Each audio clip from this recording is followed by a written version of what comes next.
A mí la verdad me gusta definirme como obrero del código porque en realidad hago muchas cosas. Actualmente pues he trabajado como desarrollador de software más o menos 15 años. Entre otras cosas pues fundé una empresa que es Navenix S.A. junto a otro socio. He actuado como profesor universitario, consultor para instituciones de banca, telco, gobierno y generalmente pues trabajo en el área de sectores de arquitectura de software, buenas prácticas de desarrollo y sobre todo entrenamiento y capacitaciones a equipos de software. Entre otras cosas, participo en los programas de comunidad Java Champions y Oracle ACE, que son programas de Oracle específicamente para ayudar a las comunidades de desarrolladores a nivel mundial para la generación y creación de comunidades de buenas prácticas de programación y de desarrollo de arquitectura de software en general.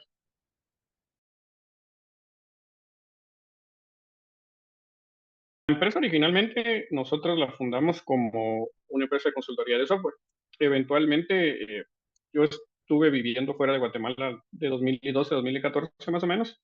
Y cuando regresé a Guatemala decidimos junto a mi socio, que es Luis Pedro Estrada, fundar una empresa de consultoría que eventualmente, pues, conforme se ha encontrado la demanda en el mercado, fueron abriendo otras líneas de negocio como eh, tercerización de recursos de software, capacitaciones, representación de algunos productos, pero en sí Navenix nosotros lo vimos como una empresa de conocimiento para computación en la nube, que de hecho se deriva de las palabras en MAM, de conocimiento y viento. Para nosotros la analogía fue conocimiento en la nube. Al día de hoy nos enfocamos principalmente en el mercado centroamericano. Hemos tenido también algunas actuaciones en el mercado mexicano, latinoamericano, y Estados Unidos y España. Y eso, o sea, nos gusta definirnos como una empresa de consultoría de software que acompaña de principio a fin la generación de productos de transformación digital.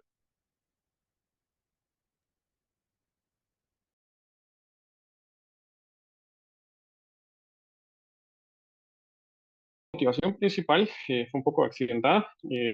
Cuando yo regresé a Guatemala se nos dio la oportunidad de desarrollar una aplicación móvil. Hoy en día es bastante común, pero en ese entonces era todavía un, un negocio greenfield, le vamos a llamar, de que no había tanto desarrollo móvil en Guatemala. Y una consultoría llevó a la otra y nos vimos sin necesidad de ya tener una estructura formal como empresa, sobre todo por los temas fiscales y de facturación. Y pues eventualmente una cosa llevó a la otra y nos decidimos a darle una estructura de empresa para ya no solamente trabajar dos personas, sino también delegar funcionalidades y sobre todo ir creciendo de forma orgánica. En las dificultades de mi, digámoslo así, crear una empresa en Guatemala, yo te diría que el principal problema es que no existe mucho acceso a capital de riesgo. Es bastante común conseguir capital a modo de préstamo en la banca nacional, pero los intereses que generalmente empiezan a correr muy rápido no encajan con el perfil de una empresa de software que en realidad empieza a ser rentable mucho tiempo después. Entonces, te sugiere que se haga un periodo de bootstrap, que es donde las empresas generan ganancias y empiezan a reinvertir, lo que puede llevar incluso años. Y yo te diría que ese es el momento más difícil, a veces el reto más difícil, conseguir el capital, porque se tiene que ser muy disciplinado al momento de recibir ingresos, no gastárselo, mantener al día las cuentas. Y sí que como todo negocio, se tienen que mantener diversos aspectos. A mí me gusta mucho leer libros de negocios, entonces recuerdo que hay un libro que menciona que un negocio es negocio solo si está vendiendo algo que a la gente le interesa, puedo llegar a la gente necesaria, lo puedo brindar al precio que esta gente está dispuesta a pagar, me preocupo por satisfacer sus necesidades y sobre todo genera ingresos. Encontrar esos 5 puntos es lo difícil en todo negocio de tecnología porque, digámoslo así, mi perfil es bastante técnico y yo no tenía ese perfil de generación de una empresa, entonces fue más que todo aprender sobre la marcha y generar el primer capital para salir de una consultoría individual y ya conformar una estructura que pues ahí sí que ya funcione como una empresa como tal.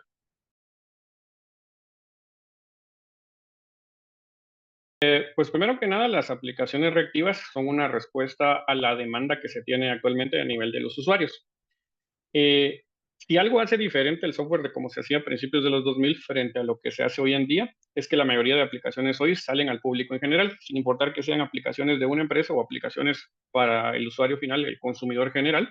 Hoy en día ya es raro que nosotros despleguemos aplicaciones dentro de una intranet, con lo que ya no esperamos que una aplicación tenga 100, 200 usuarios, sino lo común es que tengamos 1000, 2000, 5000 usuarios, ya sean consumidores o generadores de contenido, lo que implica que se generen retos técnicos.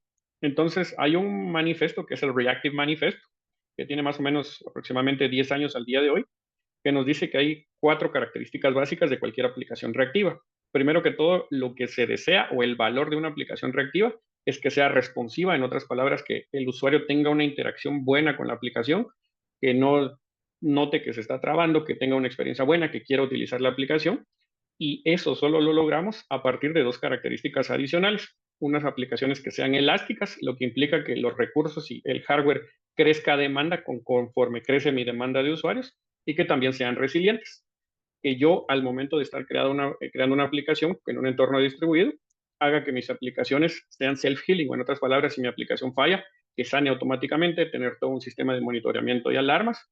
Y la raíz o las formas con las cuales yo logro todo esto es a partir de la mensajería, que yo vea mi aplicación no como un monolito, sino como un conjunto de aplicaciones pequeñas, enviándose mensajes bajo diversos patrones, con lo que entonces yo puedo lograr que el medio sean los mensajes que disparan o gestionan la elasticidad y la resiliencia de una aplicación, y esto al final del día me da como valor principal la responsabilidad de una aplicación. Y entre otras cosas, si se diseña bien, pues que también sea extensible y que sea un mantenimiento aceptable al momento de que se genera. Hay muchas personas que llaman a las aplicaciones reactivas un estilo de arquitectura, y yo lo llamo más una forma de crear sistemas distribuidos, y sobre todo es una respuesta a la necesidad que tenemos hoy en día de crear aplicaciones que soportan más usuarios, y queremos hacerlo de la forma más eficiente, tanto a nivel de recursos como a nivel de dinero.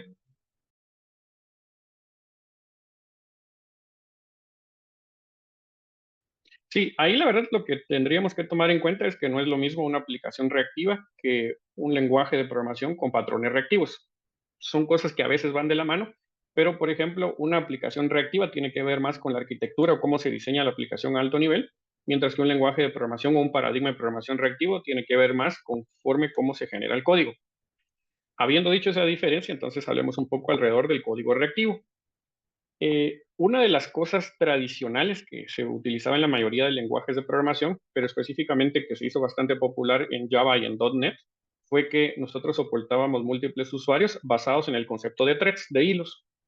Por ejemplo, un servidor web tradicional como IIS, o por ejemplo el mismo Apache Tomcat en Java, suele abrir una serie de hilos, y estos hilos a su vez se comparten entre las diversas cantidades de usuarios que tu sistema tenga. Por ejemplo, si tengo 4 cores en un CPU, lo común es abrir 4 hilos permanentes que están a la espera de la llegada de nuevos clientes, y estos clientes utilizan pequeños milisegundos en cada hilo para su procesamiento. Ahora, el tema es que estos pequeños segundos que se utilizan en cada hilo tienden a tener operaciones adicionales, como por ejemplo hablarle a una base de datos, comunicarse a un sistema externo. Entonces, en el momento que hay 4 clientes que en el mismo específico momento entran a los 4 hilos, se empieza a formar una cola. A esto se le conoce entonces como el modelo de programación blocking. La respuesta, que de hecho fue algo que se popularizó sobre todo con Node.js, fue que nosotros necesitamos mejores modelos de concurrencia. Entonces, se determinó, y esto de hecho se demostró mucho con Node.js, que la existencia de tan pocos threads hace que eventualmente el sistema se bloquee. Puedes tener suficiente CPU, puedes tener suficiente memoria, pero si tu sistema está limitado por la cantidad de threads y usuarios simultáneos que puedes atender, el sistema se va a bloquear. Por eso es que se llaman blocking operations. La solución podría ser, por ejemplo, que se generen más threads. El problema es que al tener más threads de sistemas operativos, que generalmente es hacia donde se mapean los threads de los lenguajes de programación, consumís más memoria RAM, y los semáforos del sistema operativo se empiezan a volver blocking, entonces ya no es eficiente. La primera respuesta entonces fueron los paradigmas de programación reactivos, donde en lugar de tener threads permanentes, tenés solo un thread de atención. Y este thread de atención cae en un loop de eventos donde se colocan eventos en cola, y estos eventos eventualmente se van consumiendo para hacer llamadas de tipo callback. Entonces ya no es que llega un evento de forma síncrona a ejecutar una operación y esperamos una respuesta, sino que en un sistema de un paradigma de programación reactivo yo disparo el evento se coloca en cola, se va a ejecutar después de un tiempo T cuando la cola se procese, y cuando esto sea procesado, eventualmente responde para que el usuario tenga la respuesta final de ese evento. Es algo bien popular, por ejemplo, si han programado en Node.js, fue uno de los primeros que lo implementó correctamente, y hoy en día lo podemos ver en la mayoría de lenguajes de programación. Es útil y resuelve muchos problemas, pero las desventajas principales es que son complejos para programar. Entonces, eh, yo te podría decir que de un montón de sistemas de Node.js o Vertex en Java que yo he visto en su momento, incluso con Spring Reactor, el principal problema es que se requiere de muy buenos programadores para programar en paradigma reactivo de forma fácil. Versus imperativo, regresando a la pregunta original, en imperativo uno generalmente piensa de principio a fin en un algoritmo que es preciso, finito y determinado. No tengo que estar pensando en llamadas y ejecuciones de callbacks. Entonces, la principal desventaja es la complejidad al momento de programar.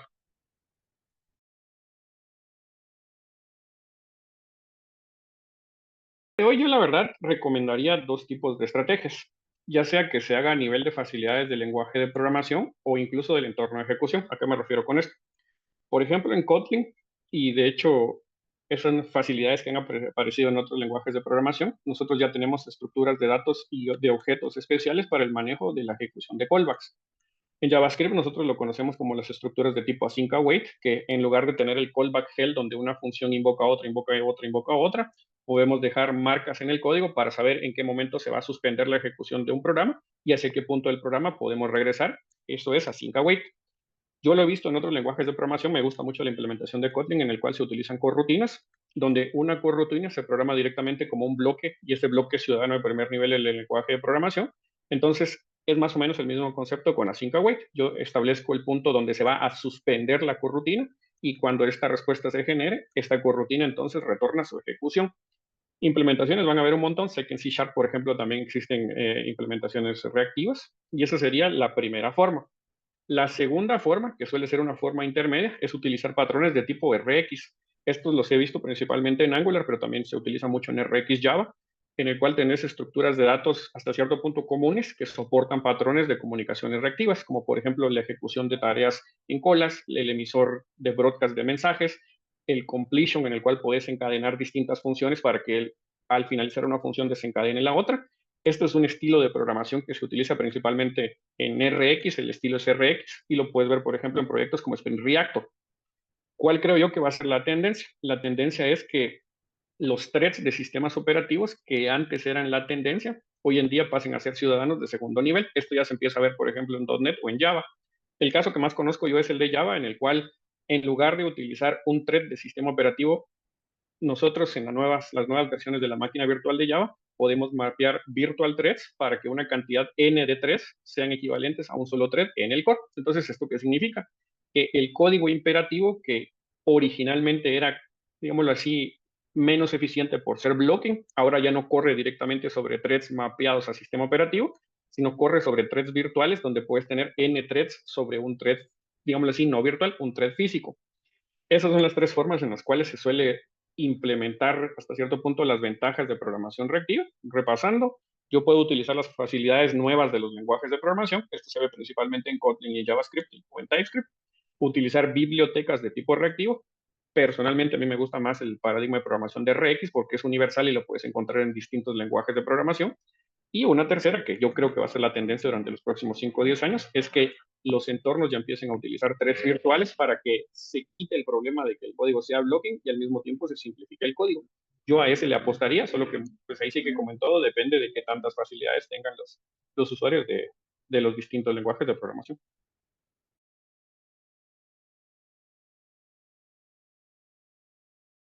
Ahí yo creería que es la peor característica de la programación reactiva. El tema con la programación reactiva es que trabajas con callbacks. Y dependiendo del lenguaje de programación, el callback va a estar generado con el que represente el ciudadano de primer nivel en las funciones. Por ejemplo, vamos a JavaScript. En JavaScript, los objetos las funciones, perdón, son ciudadanos de primer nivel, entonces puedes hacer paso de funciones, pero lo difícil es saber en cuál función y sobre todo en qué versión de la función te dio el problema. Podés depurar, pero al momento que depuras se está deteniendo un thread y puede ser que el otro se ejecute sin que el depurador lo pueda detener. Como ya no es una ejecución de principio a fin, sino un callback, es difícil hacer seguimiento en modo depuración.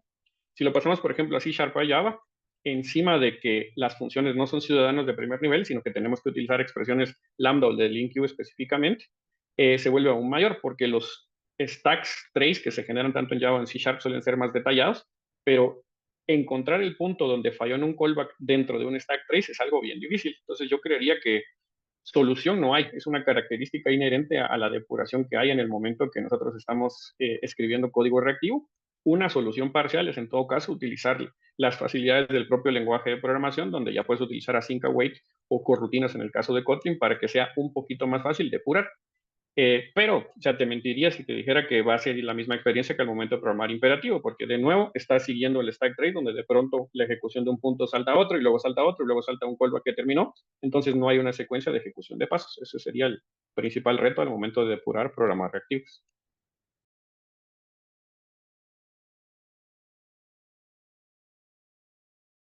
Y es una aplicación pequeña se suele gestionar a nivel de bibliotecas. Pero si ya es una aplicación distribuida grande, nosotros solemos introducir alguna especie de bus de comunicación y se utilizan otro tipo de patrones para la programación. Los dos más comunes suelen ser, por ejemplo, que utilicemos event sourcing, en el cual se publica una bitácora o como un cardex, como si llamémosle así, dentro de un bus de comunicación. Puede ser desde una base de datos hasta un bus de mensajería, como por ejemplo en Kafka. Entonces nosotros vamos publicando eventos desde un generador de eventos para que estos eventos sean consumidos por una copia que reacciona a estos eventos. Entonces ya no estamos únicamente dentro de un artefacto de código, sino que necesitamos que nuestras aplicaciones ahora sí sean reactivos. Llega un evento que se dispara dentro de una aplicación que va a generar una respuesta de vuelta y esta respuesta puede ser asíncrona nuevamente hacia una bitácora de event sourcing.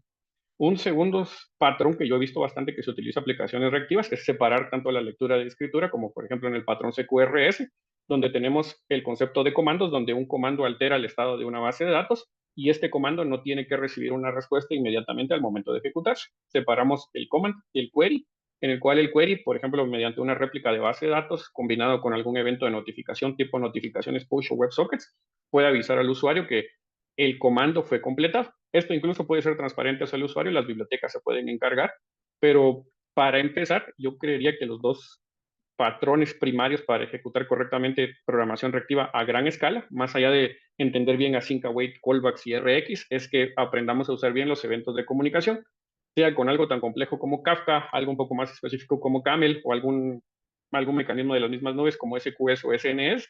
Lo importante es que pensemos que ya no estamos programando de forma imperativa con algoritmos, sino que estamos programando actores dentro de un modelo donde cada actor, o sea, cada microservicio, tiene responsabilidad de consumir un evento y generar un resultado bajo distintos medios de comunicación.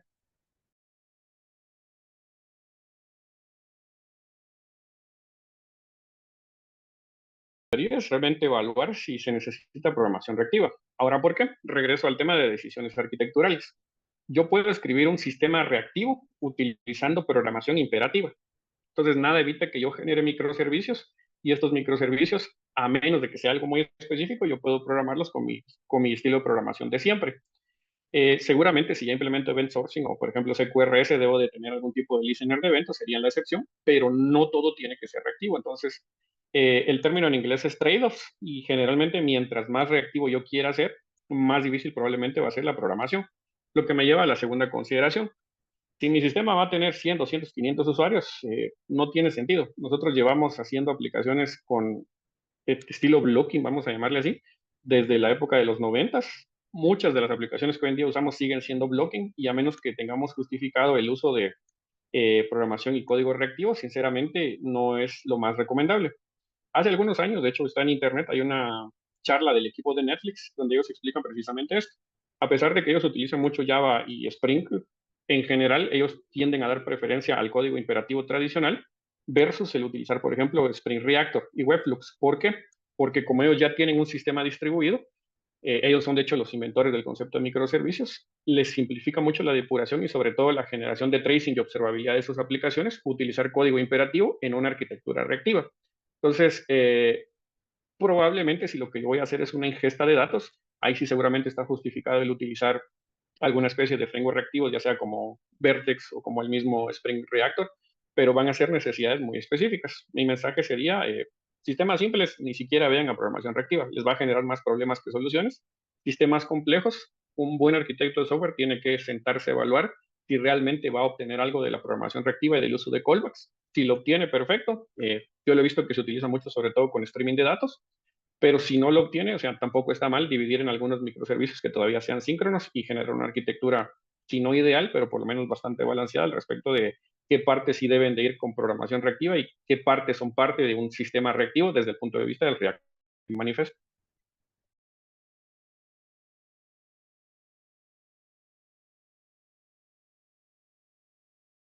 Al día de hoy, yo particularmente conozco más de la Java Virtual Machine. Entonces, yo te diría que, por ejemplo, las que yo veo como más populares, si estás utilizando Kotlin, definitivamente las corrutinas, porque están directas en el lenguaje de programación. En el caso de Java, en particular, dada la popularidad de Spring, yo creería que Spring Webflux, que está construido sobre Spring Reactor, es al día de hoy el framework más popular, porque de hecho Spring es el framework más popular.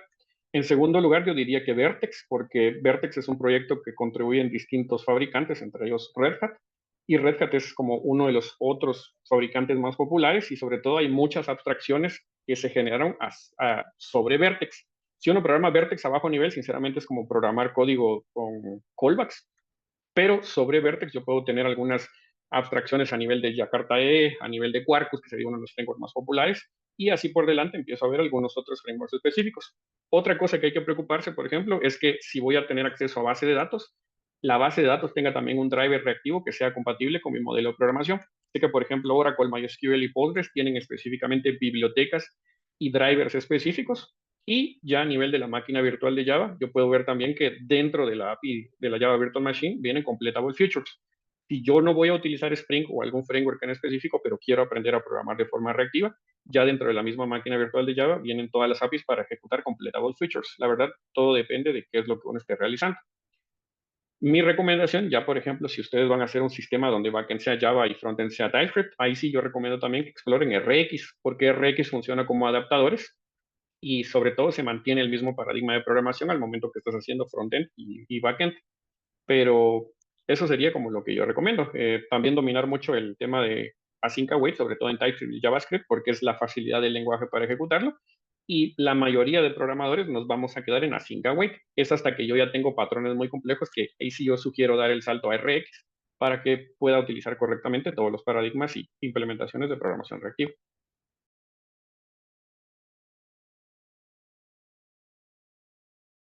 Realmente son conceptos complementarios. La programación concurrente, cuando uno la suele ver, es como la ejecución de threads. De hecho, la mayoría de libros de programación te van a hablar de threads y de alguna forma yo los tengo que coordinar, lo que comúnmente uno ve con la universidad como modelos de concurrencia o, por ejemplo, los famosos algoritmos primitivos de semáforos. Eso es la concurrencia. Ahora, lo que hace la programación reactiva es abstraer todos estos conceptos. Por ejemplo, una cosa que yo siempre considero que se enseña mal al momento de enseñar Node.js es que Node.js solo tiene un hilo, pero la verdad es que no. Node.js como entorno de ejecución tiene un hilo que se encarga del event loop, tiene un hilo que se encarga de las comunicaciones e incluso yo puedo generar pools de trabajo para tener hilos complementarios al momento de programar. A bajo nivel sigue habiendo concurrencia, ya sea que simplemente convierto al threads o con threads normales. La programación reactiva y sobre todo los eventos de async loop abstraen ese concepto para que yo como programador no piense en que hay threads. Yo pienso en que envío eventos a un loop de procesamiento donde alguien más lo va a procesar y me va a colocar la respuesta y va a invocar esa respuesta para llamar a mi callback. La relación entonces es, la implementación suele ser concurrencia y la implementación reactiva suele ser un modelo que aprovecha la concurrencia para su implementación. Se puede tener concurrencia con threads normales, con virtual threads, y esto sería respecto a la relación. Ahora, ¿qué tiene que ver con la programación distribuida? La verdad es que suelen ir juntos, pero uno no es condicionante del otro. Yo puedo programar una aplicación monolítica con un montón de APIs reactivas y puedo programar una aplicación distribuida con únicamente código imperativo. Entonces, yo puedo hacer un mix. Se suelen ir y juntar de la mano al ser conceptos nuevos frente a la programación tradicional, pero la verdad es que se pueden hacer, el concepto en inglés sería mix and match de una arquitectura reactiva con código imperativo o un monolito con código reactivo. Todo depende de la necesidad que se tenga al momento que se esté programando.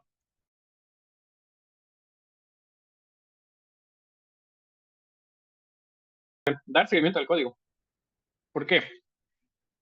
Generalmente una aplicación legacy es una aplicación que tuvo éxito. Y si tuvo éxito es una aplicación que va a tener 5, 6, 7, 10 años. Muchas veces cuando uno suele crear aplicaciones, pensamos en el hoy, en qué tan fácil va a ser para mí como programador individual poner la aplicación en la calle. Pero ya si pienso a 5 o 10 años, lo difícil es el mantenimiento. Entonces yo creería que si se analiza de forma crítica, frente al código tradicional, lo difícil es el mantenimiento. ¿Qué recomendaría yo? Usar lenguajes tipados. Ahora, ¿por qué? Hay un motivo por el cual TypeScript se está haciendo popular y es porque las herramientas me ayudan a leer el código. Escribir JavaScript es algo fácil.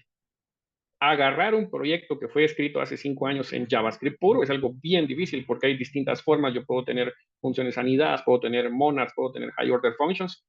A la larga no hay IDE que sin la ayuda de un sistema de tipado pueda leer correctamente el código. Mi recomendación, sobre todo para sistemas que en algún momento piensan ser legacy, que se opte por lenguajes de programación tipados. Por alguna razón, JavaScript presentó TypeScript Microsoft Python ya está introduciendo tipos explícitos en el momento que se está generando el código en Python. Entonces, pensando en el mantenimiento, yo creería que esa es la principal dificultad. Cómo de aquí a 5 a 10 años entiendo una porción de código que fue escrita por otro programador esperando que no sea código espagueti.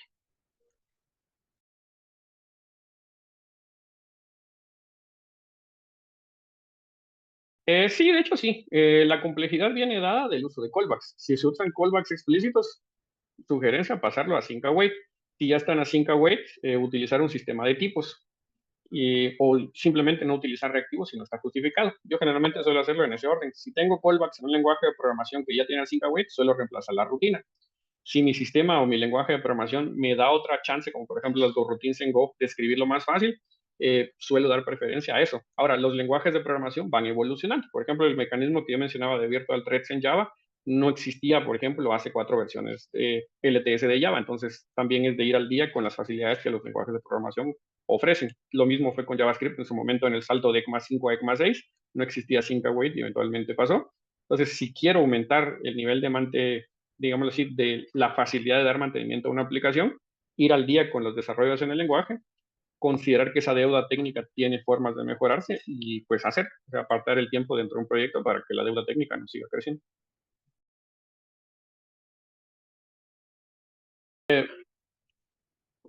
Yo tengo un comentario bien general al respecto. De 2000 a 2010, que fue el periodo que fue después de la burbuja.com, nosotros empezamos a ver que existían dos plataformas generales, o sea, que se podían usar para todo, que fueron Java y .NET. Eventualmente, pues vimos también la aparición de PHP o algunas otras herramientas de software libre que también se popularizaron, pero con la salida de nuevos fabricantes, con la aparición de nuevos usuarios, de nuevas tecnologías donde ya estamos todos conectados, sobre todo los smartphones, las plataformas generales ya no existen más. Mi recomendación es que los desarrolladores modernos ya no solo tienen que pensar en saber programar. Aprender a programar no voy a decir que es fácil, pero es algo que uno aprende eventualmente practicando. Tenemos que aprender ciertos tipos de instrucciones imperativas, tenemos instrucciones de invocación, instrucciones de repetición, aprendemos algoritmos, fácil comparado a lo que viene después, pero ya para formarse como profesional, como ingeniero y dar soluciones íntegras, hay que dar también bastante prioridad a patrones de diseño, patrones de programación y sobre todo conocer las nuevas herramientas para gestión de sistemas distribuidos, de arquitecturas. Cosas que, por ejemplo, hoy en día no existían y que hoy en día están solucionando los problemas. Programación basada en serverless, programación con microservicios basados en Kubernetes, infraestructura como código. Entonces, el profesional de sistemas de hoy se enfrenta a un panorama más complejo de lo que el profesional de sistemas de hace 10 años se enfrentaba. Mi recomendación es eso, volverse especialista en una tecnología, pero conocer no solo de programación, conocer también de arquitectura, conocer de herramientas y sobre todo mantenerse al tanto con las tendencias de cómo otras personas están resolviendo los distintos problemas que se presentan en ingeniería de software.